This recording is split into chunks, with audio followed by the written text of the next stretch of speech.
This episode of Inside High School Sports is brought to you by Harding's Attica Furniture.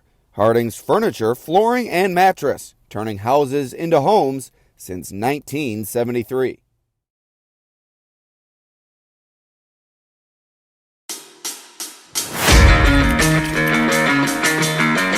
All right, here with the Attica girls volleyball team, still unbeaten on the season. Coach, what's really sparked these girls' success this season? It's really been a couple of years in the making, but it seems to have reached another level this year.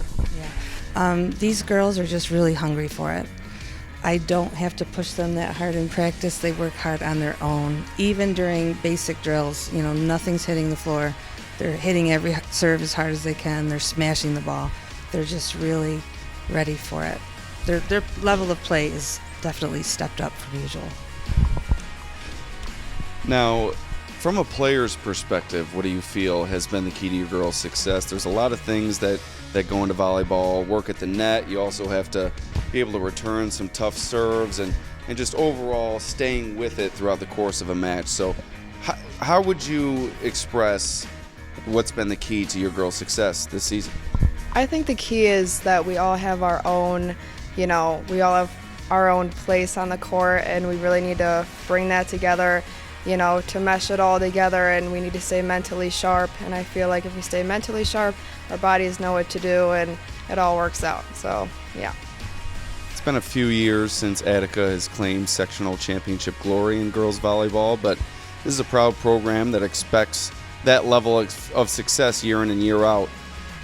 What do you think that you need to do throughout the course of the rest of the season to put yourself in position to claim that sectional title? You were close last year, but like I said, you seem to have ramped things up a notch this year. So how do you feel you girls are progressing toward that ultimate goal? Definitely just pushing each other at practice. We've obviously been pretty far into sectionals for the past couple years, and we know what it takes to win, so just holding each other accountable. Now, as you push for that ultimate goal, how much do you girls discuss that throughout the course of the season to remain focused on what you want to achieve? I'm sure at the beginning of the season you kind of laid out what you were expecting, but to continue to keep your eye on the prize, how often do you discuss that throughout the course of the season? Honestly, we really just discuss right now. We're not, obviously we're worried about, sectionals and how we do, but we're more worried about right now and being prepared just to keep doing good and keep going into sectionals, but not too much into the future. Now, can you talk about the difficulty of playing against a tough Genesee Region League schedule? Seems to be a challenging competition night in and night out in that league, and kind of an iron sharpens iron situation. Can you discuss that dynamic and how that's helped you girls remain sharp and remain unbeaten at this point of the season? Obviously playing tough teams is better for you than playing not as good teams. So I feel like whenever we play a harder team, it definitely helps us just be more prepared for the future. And even losing, we've lost a couple sets. Even those adversities help us just know how that feels, and we don't want that anymore. So help us push us to do better in the future. Now, who do you view as your top competition going down the road here? The season's getting a little bit later. Sectionals are approaching. I'm sure that you girls, while not looking ahead, are starting to focus on some of that competition come sectional time. Who do you view as the top teams that you might have to work your way past come sectional time? I know especially this week we have Aquinas, who we've struggled with in the past, and Virgin, they're always good. But they're all hard in their own little ways. Some people are better at serve receive, and we have to push through that. But for sectionals, we obviously have a really good class. I'd say Leroy, Avon, Wellsville, East Rochester, definitely tougher teams. All right, I asked you some of the keys for you girls up to this point, but as you move forward and you look toward that sectional tournament, how do you remain focused and as your teammate mentioned here to the right, to maintain your focus on a day-to-day basis rather than getting too wrapped up in that unbeaten record and some of those lofty goals? To remain focused day-to-day, how do you girls do that? I think a big part of it is looking actually in the past and, watching film and watching the stuff that we could be doing better, and not only the congratulating ourselves for our wins and the stuff we've done good. We really got to look at what we need to work on in order to, kind of perfect everything to go into the future in hopes that we just, push each other and play our best. Now, Coach, can you give kind of a grand overview here and highlight some girls that have really succeeded this season and driven your team to the success that you've had? I'm sure these three beside you, but could you just maybe spotlight some of those athletes and mention what they bring to the table that's allowed your team to flourish the way that they have? Sure. So Elise Dressel right here, she's our setter.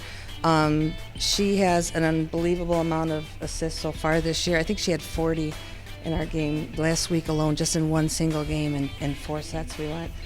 She does a really good job of staying calm and putting up a ball that our hitters can hit, which is all we really need to do. So our hitters, Ellie Cusmano and Maddie Robinson, they do a fantastic job of covering everything on the court. They are absolutely relentless. They are beasts. Nothing hits the floor, and if you give them enough chances, they will put the ball away. How confident are you in this group that this could be the group to return this program to championship glory that it hasn't been too long since you've experienced? I've been very excited all season. I think from this summer we played in Livonia in a summer league, and it was the first time with these girls and then the girls coming up from JV playing together. And, we did incredibly well. And I was like, wow, this is something special. And then our JV coach, his daughter's his assistant, Natalie Pearl, and she was on the team that won sectionals in 2019.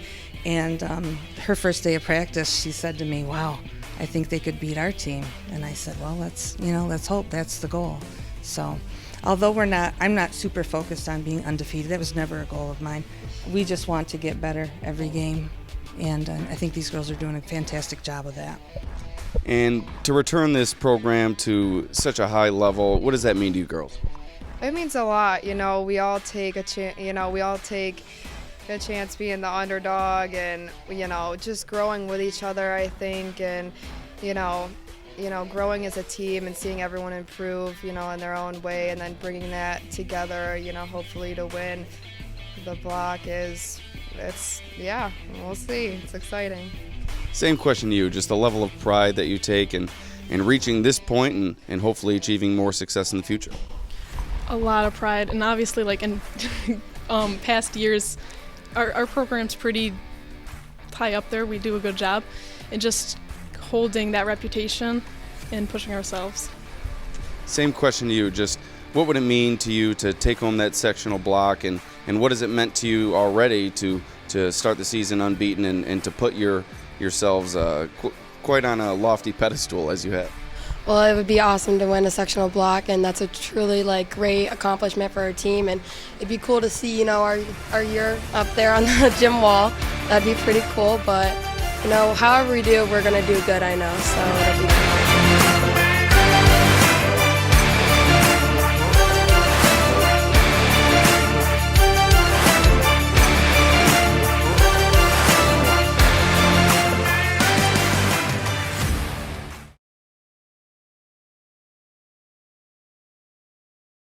This episode of Inside High School Sports is brought to you by Harding's Attica Furniture. Harding's Furniture, Flooring, and Mattress, turning houses into homes since 1973.